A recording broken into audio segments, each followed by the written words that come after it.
What is this thing and what does it do? Huh? Doesn't do any good at all. Well, I'm Dale Verts.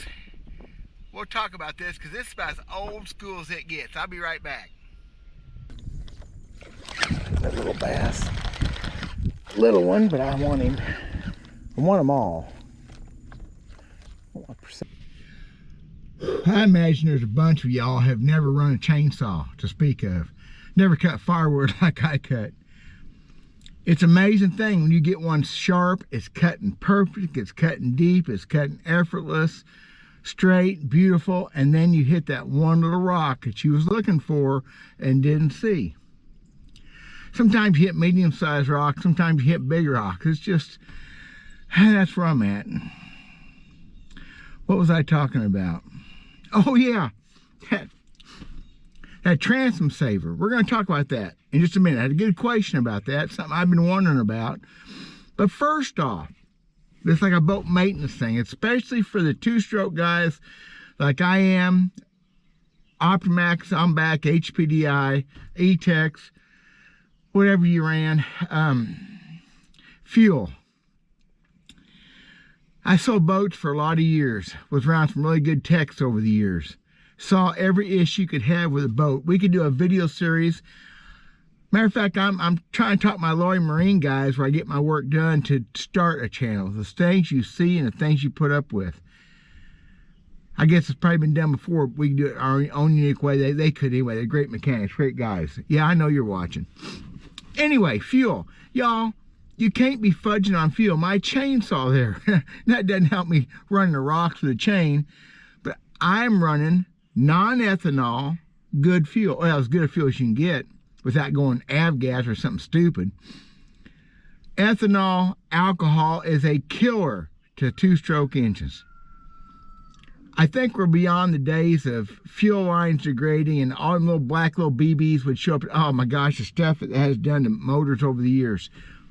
The fuel line will start to collapse. Sometimes motor quit running ahead of time, but generally that stuff getting there and clog things up. You start plugging jets up with little bitty black balls, leans the motor out, pop. And two-stroke motors don't last very long leaned out. They run out of gas and oil same time, all the time speeding up. Oh, this thing's running great. Boom.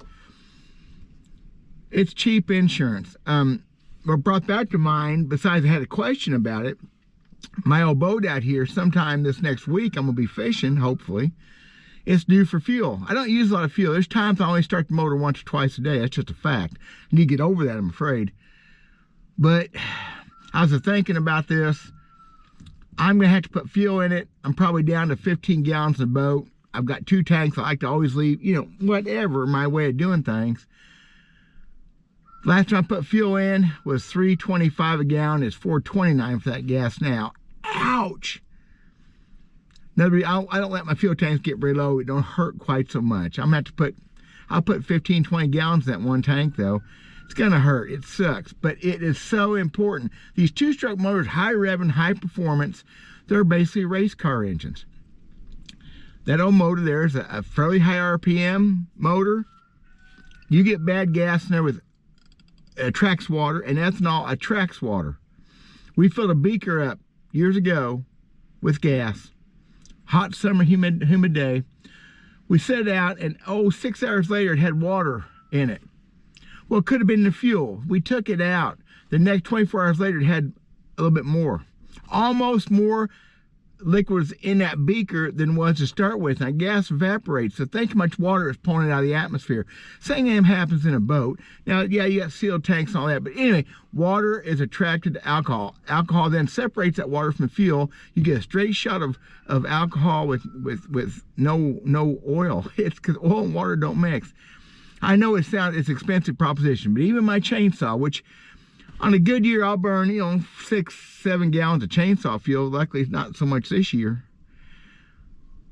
It just is cheap insurance. So if somebody asked me about that, did I have to burn good fuel? Yes, I have to. You may not have to, but my side-by-side, my chainsaws, weed eater type things, and my outboard motors, yeah, and that brings the point, the 4-stroke motors. Now, I'm not a 4-stroke guru. I sold the Verados. I did not like them back in the day. It's a whole different deal. But a Verado and a 4-stroke motor, all these new outboards are basically essentially car engine designs, especially the Hondas were came straight out of those Acuras and things, put on end, dry sumped, which guess what? That makes my race car engine. They're a hard working engine. Pretty cheap insurance. You got motors that cost over $20,000 now. And it would help you if you got to rebuild one. So good fuel, y'all. It's a tip I think I can pass on, y'all. Another thing that I was asked a long time, and that's why I'm doing this now. I was asked this question about Transom Saver. I'll forget if I don't do this stuff quick. So we're going to talk about that in just a minute. We'll get to Transom Saver. But first off, we're going to talk about props, propellers, things that make you go. I've been out here working. It's actually kind of cold front. Matter of fact, this whole cold front thing brings to mind another topic. Is what a wuss I really am. I used to fish under all conditions. I looked at it as a challenge. And today would be a good fishing day. Front's going through, pass through. We haven't got the high pressure yet. Today would be a day to be fishing, but it's cold, windy. They didn't used to stop me. It stops me now. I need to get on the water. I've got a tournament next Tuesday. I need to get out there and get to do some practicing, but I'm going to wait for some better weather because I'm getting old and wussy. Props. I've been seeing some of this on the lake. I don't know what people are thinking. This is nothing new. Everybody wants to go fast, except me. Everybody wants to. Jeremy down at Laurie Marine always says, well, you can do faster. You can do this. No, I don't care. Some people do. One thing is your boat needs to be efficient. So you need to know what your top end is. You need to be within 5 or 10%. It's almost too far of your top end RPM. Wide open. That way you know you got the right prop. What I'm seeing is hole shots. Hole shots are 6, 7, 8 seconds. That's too long, y'all, especially for a 4-stroke engine, I think. Supercharged engines are a little bit different, but my boat, I've never mashed it hard. My boat's got about a 3-second hole shot and still gets that top end RPM. I know I'm pretty close on props with that 26-inch Fury that's on there. Guys, if y'all are trying to put an extra pitch or two in prop to gain that speed on top end, you're killing your motor on the bottom end and mid-range. Your motor's pulling down. And these motors don't detonate like the old car engines did. If a 2-stroke engine detonates, you're done. You don't know it. You don't hear it. It just explode.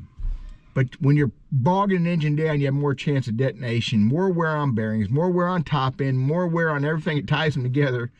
So take it down a notch in props. Hole shot is a pretty good something to grade by. Now, your motor heights may be wrong. You need to understand motor heights, and I'm not going to do a bass boat prop and channel. That's the old days, and some things have changed, better props.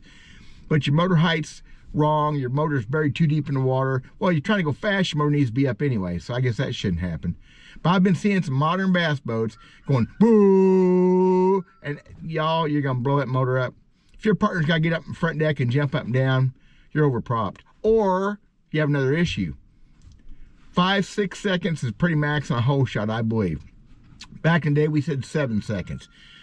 I think 5 seconds is a pretty good hole shot. Mine is at 3/4 throttle. I'm 3.5 seconds, and I'm on top. So that's what I'm looking for. If that helps y'all, I hope it does. I just don't want to see people going through things I saw my customers going through over the years. Ridiculous things always end up costing money in the end. If y'all got the money, good for you. Finally, to the transom savers. What transom savers are? Saves a transom. Go figure. Now, in the old days, we ran these bass boats with wooden transoms. They flexed. Now, a great boat builder, nutball, but a great boat builder once told me a boat has to give or it'll break. My boat has one little stress crack on the whole boat, and that was where a screw was put in without being pre-drilled. It still is given. When you punch that throttle, things are moving. The trick was the transom saver over the years is take the weight off the transom going down the road. That fulcrum thing holds the motor up. No, it doesn't. It just keeps the motor from pushing extra weight down. It doesn't really hold the motor up. The power trim holds the motor up. That's close enough. I got sawdust all over me. I've been cutting wood.